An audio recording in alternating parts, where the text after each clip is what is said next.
semua tokoh-tokoh persilatan Kadin yang hadir hari ini. Saya merasa sangat senang begitu Pak Arsyad telepon memerintahkan saya untuk datang hari ini. Dan saya bilang saya akan datang karena menurut saya sebenarnya teman-teman sekalian, Kadin ini adalah partner pemerintah. Jadi peran Kadin itu menurut saya harus betul dimainkan.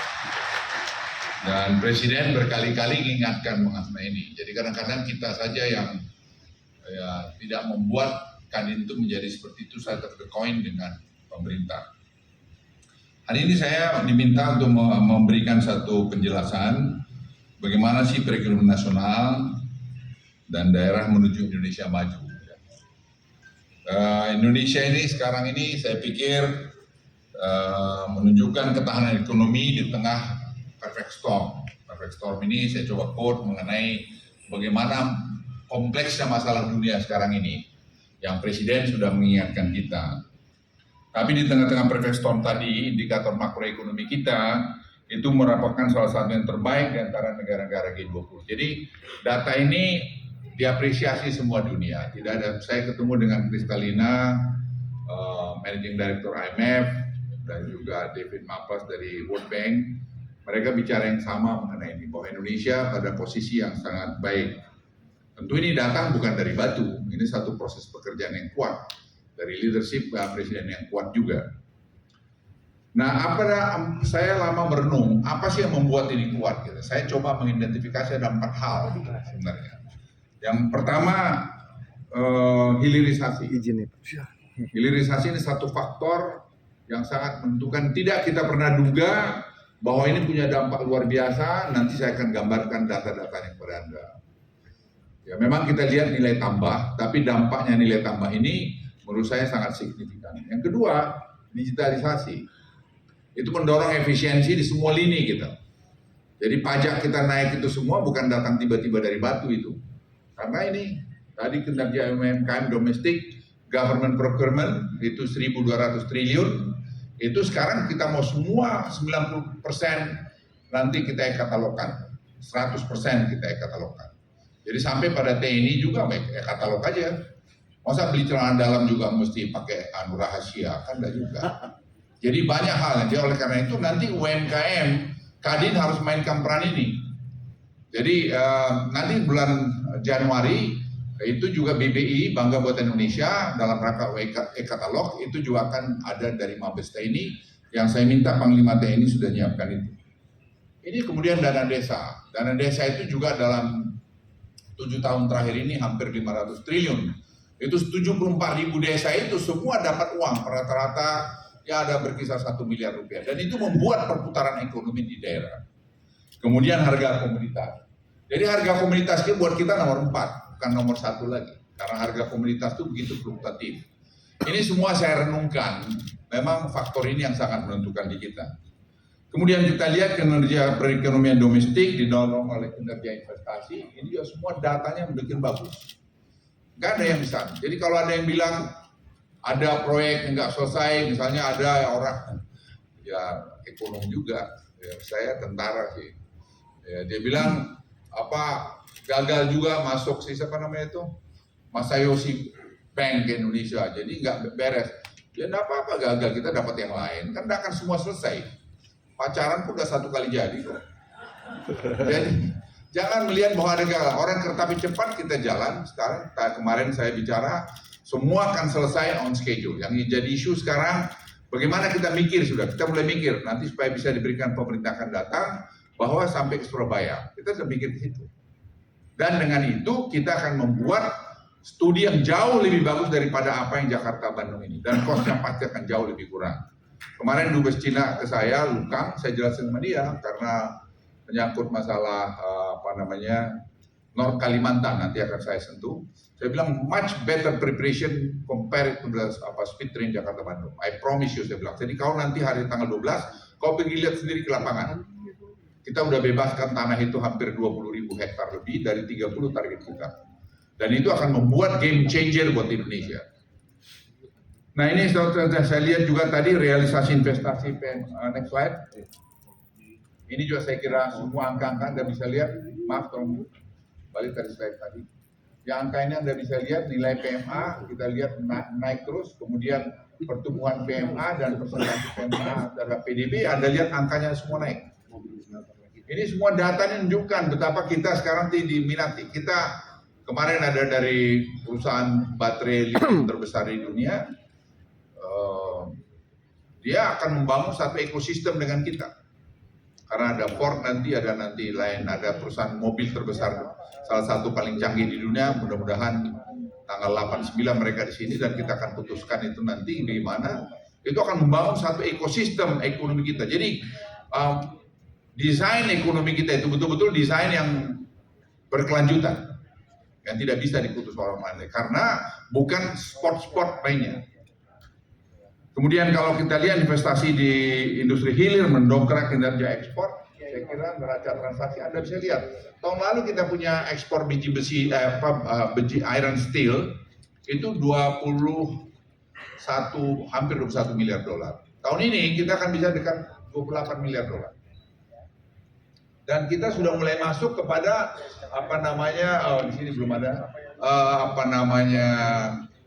produk-produk lithium baterai. Sehingga tahun ini ekspor kita tambah itu kira-kira lebih 30 miliar dolar. Siapa yang mau bisa lawan kita? Nobody can beat us. Efisiensi. Nah ini yang saya katakan pada Anda sekalian, teman-teman. Ini karena hilirisasi satu proyek ini. Dan semua kita mau bikin hilirisasi terus ke Indonesia. Dan itu punya nilai tambah yang besar ke kita. Ekspor Indonesia juga dalam US dollar, tahun lalu kita 232 miliar dolar. Angka tertinggi sepanjang sejarah kita. Tapi tahun ini dekat 300 miliar dolar. 293 miliar dolar. Karena tadi produk-produk lithium baterai sudah datang. Tahun depan, angka ini pasti lebih dari 330 miliar dolar. Kenapa? Prekursor, katon, apa semua kita sudah mulai produksi di Indonesia, sudah mulai kita bisa ekspor. Jadi teman-teman sekalian, posisi kita itu posisi yang sangat bagus. Ekspor Indonesia, transaksi berjalan juga Anda lihat dulu kita selalu negatif. Sekarang kita sudah plus, surplus ini, Anda lihat. Kemudian hilirisasi industri, Excellency Abu Rizal Bakri, tepuk tangan dulu sama Hopeng saya ini. Ini kalau Pak Ical datang, saya semangatnya 45 langsung. Ya saya terlalu lama berteman Pak Icalnya, jadi bahaya. Kami berteman sejak saya pangkat kapten, jadi kadang-kadang ya gimana ya, terlalu ketahuan modalnya masing-masing. Jadi hilirisasi industri membantu memperkuat ekonomi daerah, terutama Indonesia wilayah timur. Ini dulu Indonesia wilayah timur mana ada? Ya, sekarang kalau Anda lihat ekonomi Sultan pertumbuhan 19,1%. Mana pertumbuhan ekonomi dia? WDB 27%. Kenapa? Hilirisasi. Dan mereka sekarang jadi industri juga, naik. Dari awalnya cuma berapa persen. Jadi sebenarnya teman-teman sekalian, kalau kita kerjakan sesuatu dengan sungguh-sungguh, dengan planning yang benar, jangan aneh-aneh, ya seperti ini jalannya. Ya. Jadi kita lihat tadi pertumbuhan ekonomi dan menciptakan lapangan kerja ini sangat menarik. Penduduknya cuma 159, pegawainya udah hampir 80.000. Dulu saya dibully, ini bawa Cina melulu katanya. Saya bilang memang gak ada pilihan. Anda mau cari metalurgi ya, ahlinya. Ya nggak ada, ya kita impor dulu aja. Tapi sekarang kita buat pendidikannya. Buat pendidikannya itu pun masalah. Kenapa tidak ada orang yang lulus dari kampung itu? Jadi di demo lagi kita. Saya tanya kenapa nggak lulus? Ya 7 kali 7, 77 Pak. 9 kali 9, 99 Pak. Gitu. Lah kenapa?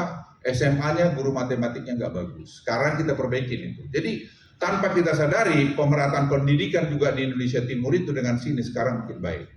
Jadi tidak seperti membalik tangan semua proses itu. Ada penting. Tetapi yang penting kita nggak boleh ada konflik of interest. Itu saya jamin pada Anda. Karena sekali saya membuat sesuatu, pasti anak buah saya yang muda-muda ini tahu. Dan itu tidak bisa dihindari. Ya pasti lihat dulu, Luhut ini banyak dengan Cina-Cina, yes. Tapi ya kebetulan, ya saya nggak miskin-miskin amat sih, jadi ya cukuplah. Nah, digitalisasi keberpihakan pemerintah terhadap produk dalam negeri. Ini saya kira penting sekali. Kalau Anda lihat ini.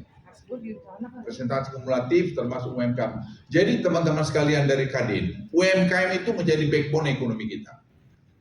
Backbone ekonomi. Jadi dalam tadi saya bilang satu kepada e-katalog, itu peran UMKM harus didorong. Saya mohon betul-betul Pak Anu Arsyad dengan duet dengan Pak Anin itu betul-betul dimainkan. Karena itu kunci menurut saya. Karena ini bisa berdampak pada ini. Penjualan daring itu naik ke 6%. Ya, ini menjual melalui digital, ini naik. Lebih daripada tidak digital. Jadi saya akan sampaikan pada Anda semua, ayo kita sama-sama bersinergi untuk ini. Ini dari dampaknya, e-katalog itu akan mengurangi korupsi, biaya kurang, penerimaan negara naik, industri domestik UMKM naik. Coba Anda lihat, ya, KPK itu nangkap pejabat-pejabat Pemda sekarang karena APBD hampir tidak ada. Dia nggak perlu tender, dia hanya e-katalog aja. Yang ditangkap itu karena tadi jabatan. Jadi ke depan dengan e-katalog ini kita akan mengurangi korupsi, tapi akan menganukan efisiensi. Masa di TNI misalnya untuk bikin makanan C-ration itu hanya satu company saja yang tidak boleh dong. Paling tidak 3. Terus saya tanya Presiden, Pak, apa sih yang rahasia di TNI itu? Kalau intelligent devices, yes. Saya kan orang TNI, saya tahu persis itu. Jadi kalau yang lain-lain itu kasih aja UMKM itu dan dibuat dalam negeri. Nah saya mohon Kadin memainkan peran ini. 1.200 triliun loh Pak. 1.200 triliun hanya government procurement. Tambah BUMN 400 triliun. Jadi 1.600 triliun. 1.600 triliun itu sama kira-kira beras 100 miliar dolar. Bapak Ibu bayangkan sebuah kita nyari investasi 2 miliar, 3 miliar dolar setengah mati. Ini dari kantong kiri, kantong kanan. Ya. Kalau misalnya tadi semua kita buka sekarang, jadi highest code daripada kementerian lembaga kita buka jadi satu. Jadi kalau komputer dibutuhkan di Kementerian A, di Dirjen A, terus semua sama. Jadi kita tahu berapa banyak komputer, tipe apa komputer yang dibutuhkan. Ya kita offer. Dan sekarang udah kejadian, ternyata kita bisa diskon 30%. Dan kita minta mereka bikin produknya di industri dalam negeri. Nah saya mohon nanti dari Kadin, kalau boleh Pak Arsyad, nanti dengan LKPP, dengan juga ODOK dari staf saya duduk, kita menggelar item barang apa saja yang dibutuhkan pemerintah tadi, dan kemudian bagaimana buat industrinya. Konkret Pak, nggak usah nyari jauh-jauh sana sini. 1.600 triliun, ya 1.600 triliun, itu ekuivalen dengan 105 miliar dolar, angka yang sangat bombastis. Selama ini 90% kita impor, atau 95%, termasuk obat-obatan. Sekarang obat-obatan Kementerian Kesehatan, farmaseutical, itu sudah kita kurangi mungkin 45-50%, buatan dalam negeri. Jadi peluang ini Bapak Ibu sekalian sangat banyak. Saya titip Pak ya, kita kadang-kadang tuh maaf ya, banyak berpikir pengen seperti Abu Rizal Bakri atau pengen seperti Sinarmas. Kenapa sih? Kita be yourself aja lah. Oh kelas kita segini ya sudah segitu. Apa one day you going to be much bigger than that? Itu mystery of life. You don't know. Saya titip ini saya pesan, mungkin di ruangan yang lebih tua dari saya sedikit hanya Ical. Yang lain tuh aku lebih tua dari kalian lah, jadi boleh kasih nasihat dikit-dikit. Benar, saya titip sama Anda sebagai teman, sebagai lebih muda. Anda nggak usah aneh-aneh lah. Pokoknya percaya alam ini sudah ngatur hidup kita.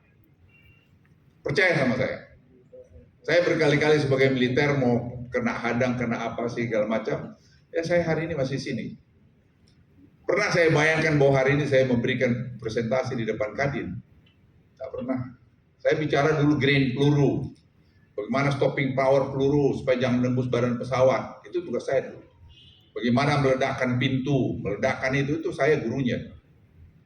Tapi today, I'm talking how to build this building, how to build this country.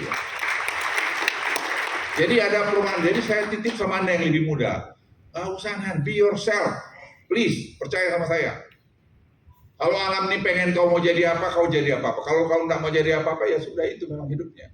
Tapi just do it right, kerja keras, ya baik sama orang. Baik sama saya, kalau Anda boleh tanya Abu Rizal Bakri, dari saya pangkat kapten kenal dia sampai hari ini, apa pernah saya berubah gaya sama dia? Tidak pernah. Tidak pernah. Anda boleh tanya sama dia, ini ada depan saya. Kayak berkawan nih lahir batin. Jadi kelakuan-kelakuan tak jelas itu ya. Kemudian peningkatan dana desa, Anda lihat. Peningkatan dana desa ini, kita nggak sadar waktu dulu Presiden mencanangkan 2015, masih begini. Sekarang begini, apa dampaknya ini? Ada jalan desa 308.000 km, sekarang tambah ini. Jembatan dan sebagainya. Dan ada kegiatan ekonomi di pedesaan. Ya, di 74.000 lebih desa itu, kegiatan ekonomi. Sehingga kalau kita lihat, saya juga lihat kok kemarin COVID itu nggak ribut ya. Karena mereka asik sendiri dengan dananya itu. Dananya itu juga pelanggarannya kecil, kenapa? Itu dijembreng di balai desa. Semua rakyat melihat. Karena apa? Saya lihat tuh apa NPL, non performing loan kalau bilang begitu, itu sangat kecil, cuma hampir di bawah 1.000. Jadi saya lihat bagus. Jadi teman-teman sekalian, ini menjadi satu hal yang tidak pernah kita bayangkan, dana desa ini. Kemudian apa tantangan kita hadapi ke depan ini? Jadi saya minta tadi itu cerita kita yang baik-baik, tapi akan kita menghadapi tantangan ke depan ini. Saya kira kalau kita lihat peta tahun 2023, skenario risiko akan seperti ini. Saya kira Ukraina masalah, Tiongkok dengan Taiwan mungkin masalah, cuaca dingin, pangan, energi dan sebagainya masih akan masalah. Jadi instabilitas itu akan menjadi isu masih ke depan ini. Oleh karena itu kita semua harus betul-betul berhati-hati melihat ini. Kita harus bisa bernavigasi dengan cantik di sini. Nah itu kuncinya apa? Kekompakan. Kita jangan menciptakan macam-macam. Ada yang ngomong kemarin saya lihat tuh di podcast ya, ada satu orang mantan menteri ngomong mana sukses pemerintah ini gitu. Terus ada yang namanya ya ada diajak debat sama Pak Luhut nggak mau apa ketemu. Ya saya maunya di depan TV ya, di depan TV kamu ketemu sama saya di kantor saya undang, kamu saya jelasin saya data ini. Kau challenge saya di mana saya salah. Gitu. Ya kan kita mesti berani gitu. Tapi kan ngapain mesti debat-debat sama orang tak jelas di TV, mencari popularitas dia. Gua kan beken, nanti dia jadi tambah beken karena aku nggak mau saya. Saya mau nunjukin, we are doing this right. Anda mau challenge saya silahkan, saya akan terima. Di mana yang kurang kita? Karena ini kerjaan kita rame-rame, bukan karena satu orang loh ini. Jangan pernah Anda merasa bahwa ini karena satu orang, tidak. Ini karena timbul. Berkali-kali saya sebutkan di mana-mana. Pertumbuhan ekonomi diam akan melambat signifikan 2023. Jadi kita harus lihat semua ini, chart ini. Ya. Ini tadi global yang terus kemudian negara maju, kemudian negara berkembang. Anda bisa lihat, jadi ekstrim bisa terjadi. Ini tadi ramalan mereka kira-kira begini.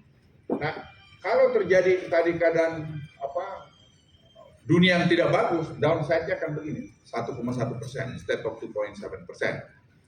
Jadi ini harus kita lihat. Jadi kita pun memanage perusahaan kita harus hati-hati. Jadi teman-teman efisiensi, kadang-kadang kita kurang efisien. Ya, kurang efisien. Saya lihat di pemerintahan itu begitu. Karena anak-anak muda yang ngelilingin saya, mereka hitungannya very efisien. Kemudian perlambatan ekonomi juga didorong harga komoditas yang kita lihat juga penurunan akan terjadi. Anda lihat mulai nikel apa semua. Kita mau coba tetap seperti misalnya ini palm oil ya. Ini tadi ya gas, ini nikel, ini timah, batu bara, ini CPO. Kita mau coba CPO itu misalnya dengan kita tata sekarang komoditas itu di harga $800-900. Sama juga nanti dengan ini, nikel ini kita akan tata coba bisa di 18 sampai 20.000 rupiah. Ini kita tata. Batu bara juga demikian kita tata. Jadi semua kita jangan dikendalikan orang. Masa kita produksi CPO terbesar di dunia kita diatur Singapura atau diatur Malaysia atau Malaysia dengan Amsterdam sana. Yang benar aja lah. Kebanggaan kita sebagai bangsa di mana? Karena kita lepas ke dia. Sekarang kita auditnya kelapa sawit. Kita audit, kita temukan kemarin dipimpin Presiden kita rapat terbatas mengenai ini. Kita tidak akan masukkan kepada pidana, karena kalau bikin pidana sama nanti BLBI sampai kapan-kapan tidak selesai. Kita akan masukkan administrasi. Jadi kalau kau udah administrasi, kau penalti bayar. Kalau kau udah mau bayar, 1-2 ambil oleh pemerintah. Simple aja. Jadi harus kita bikin sesuatu solusi yang masuk akal, yang logik. Begitu dibikin pidana, saya lapor Pak Presiden, Pak, begitu lapor pidana Pak, nggak selesai Pak. 2-3 presiden lagi nggak selesai, karena angkanya magnitudenya besar. Jadi berapa yang kita bayarkan itu yang sesuai dengan kepatutan. Inflasi negara-negara diperkirakan masih pada level tinggi, ini saya kira ada. Kemudian pengetatan moneter dan berpotensi kembali mendorong arus modal keluar. Jadi kalau kita tidak, next slide, kita tidak hati-hati, ini juga menjadi masalah nanti mendorong modal-modal ini keluar. Tapi sampai hari ini dari BI saya lihat angka itu tidak ada, masih cukup bagus. Orang sangat positif. Kita kan lihatnya BI monitor dia. Ya. Masih semua angka-angka ini masih bagus. Anda lihat Bank Sentral Dunia ada berapa ini dari The Fed mana, terus US dollar, kemudian harga saham. Nah, apa yang kita cari untuk pertumbuhan 2023? 2023 kan kalau kita lihat konsumsi rumah tangga akan sulit, akan berkurang. Saya kira ini jelas semua tahu. Konsumsi pemerintah kita sekarang akan 3% dari PDB kita. Kembali turun. Tadi sempat 4,9 beberapa persen. Yang keempat, ekspor impor. Ini juga akan terjadi pelemahan, walaupun saya kira masih oke. Jadi yang paling penting ini, makanya kemarin saya ingatkan kepada teman-teman waktu rapat di investasi dari semua daerah, jangan ada yang mempersulit investasi. Saya bilang saya bulldozer kamu. Saya bilang terbuka, saya bulldozer Anda, jangan main-main. Karena apa? Ini tadi dan ini. Dan saya lapor Pak Presiden, Pak, kalau ada orang-orang yang kayak gini kita ganti aja. Menghambat-hambat ini ganti aja. Ya Pak, kalau nggak diganti, ya orang nanti merasa nggak ada masalah. Jadi harus firm. Ya, harus firm. Kalau kita mau di dalam menghadapi perfect storm ini kita bisa bernavigasi, orang yang menghambat-hambat dari investasi ini itu harus diganti. Nggak boleh terjadi. Kemudian industriasi hilir. Nah, ini menjadi game changer buat kita. Ini pipeline sekarang sudah 31 miliar dolar. Ini yang sekarang yang di North Kalimantan ini North Kalimantan, ini sudah ada investasi ini. Nanti Anda tanya kenapa Daro? Sebenarnya ide saya 5 tahun yang lalu mengenai ini, hampir 6 tahun. Saya bicara sama teman-teman yang investasi di Morowali ini. Kalian bisa nggak kalau mau ada hydropower di sini? Bikin clean energy. Jadi saya udah berpikir mengenai clean energy. Nah kita cari tanah. Saya kirim timnya itu dari terus terang aja timnya saya bikin tim dari Kopassus untuk menusuri ini pantai sampai pantai yang ini, pantai Kalimantan Timur ini. Nggak ada yang kita ketemu daerah. Balik-balik ketemu satu daerah di sini Tanjung ya saya ketemu di sini mereka. Cari lagi situ. Nah, saya suruh investornya yang mau lihat, ketemunya sini. Kita cari yang punya tanah, ya ketemunya orang Adaro ini. Ya nasib dia lah. Dan kemudian proses itu jalan. Dan ini salah satu daerah investasi nanti yang terbesar di dunia, karena angkanya di sini ada 132 miliar dolar. Jadi angka yang sangat besar. Dan hari kemarin, waktu Presiden Xi Jinping datang ke Bali bilateral dengan Presiden Jokowi, salah satu pembicaraan adalah menyangkut ini. Dan Presiden Xi Jinping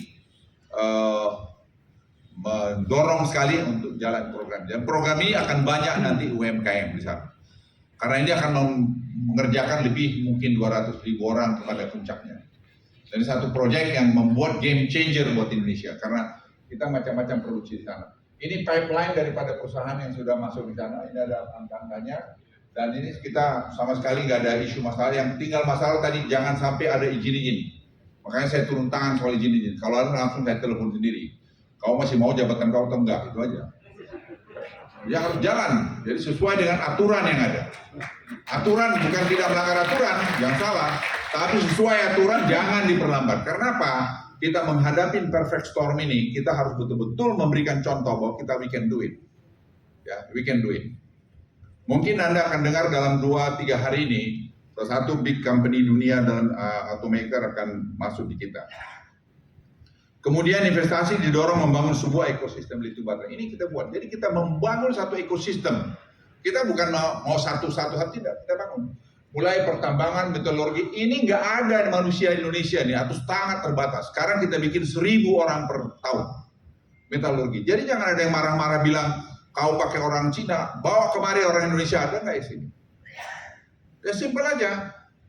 Yang ngomong-ngomong bawa datang ke saya, nggak ada yang datang. Memang nggak ada. Wong ITB saya kumpulin, UI saya kumpulin, jumlahnya sangat terbatas. Sekarang kita bikin fakultas itu di Unhas, kita bikin di ITB. Kerjasama dengan siapa? Kerjasama sama Cina. Kita suka nggak suka, mereka kita suruh-suruh mau dia. Kalau di Barat itu kita udah pakai dasi, udah makan ini. Arsad bilang sama saya, nanti sama Anin tuh bilang, sudah kita selesai makan, oke, thank you, we'll discuss later on lah. Selesai. Padahal makannya udah pakai wine mahal lagi. Kalau sama AP ini nggak pakai apa-apa, kita minum begini, oke, bisa invest $2.5 billion. Dan jadi saya ngalamin dengan Anin itu. Jadi dengan mereka itu sangat sederhana. Orang pikir kita diatur, nggak ada sama sekali. Saya mau diatur orang. Dari Hong Kong saya mau diatur, nggak pernah saya mau diatur. Kalau nggak masuk logika saya, nggak masuk saya dengan tim saya, nggak akan pernah saya iakan. So national interest, saya ingin sebut pada Anda, ke kita. Dan ingat, saya di Bali kemarin saya kira ada Sintai. Saya bilang, nggak ada satu negara di dunia yang boleh dikte Indonesia. No country can dictate Indonesia. We know what we are going to do. Jadi kita harus proud to be Indonesia. Anda jangan pernah melecehkan bangsamu sendiri. Saya titip buat kalian itu. Kita buat ini semua. Yang kita belum sedang jalan bahan anoda, under construction ini. Lithium hidroksida under construction. Semua ini sudah kita jalanin. Bapak Ibu sekalian, ini bukan angan-angan ece-ece, ini sudah kita jalani semua ini. Jadi tahun depan ini main semua, prekursor segala macam. Itu kita punya ekspor akan tinggi sekali. Dan pada tahun 2024 kita akan membangun lithium baterai industry. Dan pada tahun 2028, 27 kita mungkin second largest or third largest lithium baterai producer in the world. Anda bisa bayangkan. Dan kita orang nggak akan bisa lawan kita. Kenapa? Kita punya tadi apa namanya itu hydropower, green energy. Kami sedang berdiskusi membuat mobil ini sekarang dengan Ford. Ada satu lagi nama yang saya belum boleh sebut karena kami NDA. Ini semua jalan. Kemarin saya bawa Vale ke Presiden dan sebelumnya ada lagi perusahaan lithium baterai terbesar di dunia yang 40% marketnya secara terpisah. Semua kita bangun ekosistem. Oke, kita berikan kamu izin, tapi kamu harus dalam konteks satu ekosistem. Dan mereka mau teknologi-teknologi terbaru mereka bawa kemari, dan research center mereka dibawa kemari. Teknologi transfer, mau apa lagi kita? Teknologi transfer. Kemudian tadi saya singgung mengenai ini berlanjut. Ini yang saya sebut kali petrochemical terbesar di dunia akan terjadi di Kaltara tadi. Itu $56 miliar roughly. Itu akan membutuhkan 1,4 juta barrel crude oil a day. Ini. Kemudian elektronik, besi baja. Ini yang paling penting. Ini akan memberikan 3 juta mobil listrik. Ini. Ya. Makanya saya perusahaan-perusahaan seperti Ford, Tesla semua saya bilang, kau ini kita punya how many million cars do you need? We have all the raw material. Nobody can beat us, saya bilang.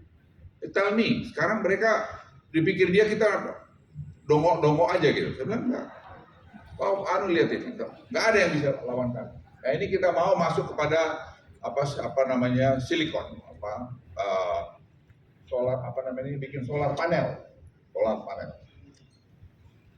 Kemudian kita lihat investasi harus didorong dan tetap mendukung pertumbuhan ekonomi hijau dan biru. Saya kira deforestasi kita berkurang, kita sangat bagus, rehabilitasi mangrove kita sangat bagus, kawasan. Bapak Ibu sekalian, tidak ada, maaf saya katakan, tidak banyak negara di dunia yang melakukan seperti ini. Makanya saya gak sombong ngomong sama mereka. Ya saya tadi pagi dapat surat congratulation dari Sekretari Jalan mengenai CEPTI. CEPTI itu yang $20 billion itu. Itu early retirement coal fire. Itu diskusi yang sangat tough. Tapi saya bangga sekali lihat anak-anak muda Indonesia saya kirim sama mereka 3 orang, berdiskusi. Mereka tadi ngancam sampai ke presiden, sampai presiden telepon saya, Pak Luhut apa benar begini kita? Enggak, saya bilang. Dari awal saya sudah ingatkan mereka, apa yang ada di Kaltara itu adalah game changer buat kita. Dan tidak mungkin kita berikan semua clean energy. Kenapa? Mereka punya carbon emission per kapita sudah 14,7 ton, Pak. Kita baru 2,3 ton, Pak. Kita punya baseline 4,5 ton, Pak. Jadi, masa saya bilang sama Yellen, Sekretari Yellen, I think it's unfair, saya bilang dia. Kalau kita begini, yang benar adalah kami masih begini, kalian begini dan baru begini. Kalian sudah 14,7, kami masih 2,3 carbon emission-nya. Ya kami boleh dong dekat ke 4,5, baru kalau begini, baru kita begini. Dia diem. Terus dia bilang, fair enough, Minister Luhut. Jadi kalau kita berani nyampaikan dengan data yang benar, tidak ada yang bisa argue kita. Emang siapa dia? Ya. Dan kemudian transformasi ekonomi konsisten, nah ini yang kita mimpi. Kalau Anda kita lihat sekarang ini, baterai sel dan semua, kita akan bisa 194 miliar dolar hanya dari barang-barang ini. Kemudian mimpi kita, sekarang kita di sini, kita akan mimpi tahun 2030 kira-kira 10.000 dolar per kapita. Bisa achievable, sangat achievable. Kenapa? Ini baru saya hitung pada satu item, yaitu tadi nikel ore. Saya belum bicara tadi tin, belum bicara boksit, belum bicara copper. Belum bicara tadi kelapa sawit yang tadi kita pengen yieldnya kita naikkan dari 10 ton per hektar.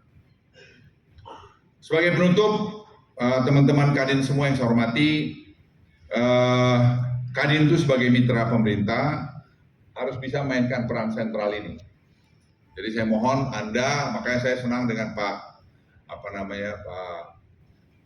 Arsyad maupun Pak Anin, selalu saya ajak mereka. Apa yang pemerintah bikin? Anin bilang ini mau bikin mobil listrik, gas.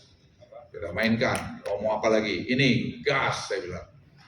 Arsyad tanya gitu juga, pokoknya kau tancap aja saat masuk akal, ya kenapa enggak gitu. Gak usah bikin birokrasi jauh-jauh, kita putusin aja semua di sini gitu.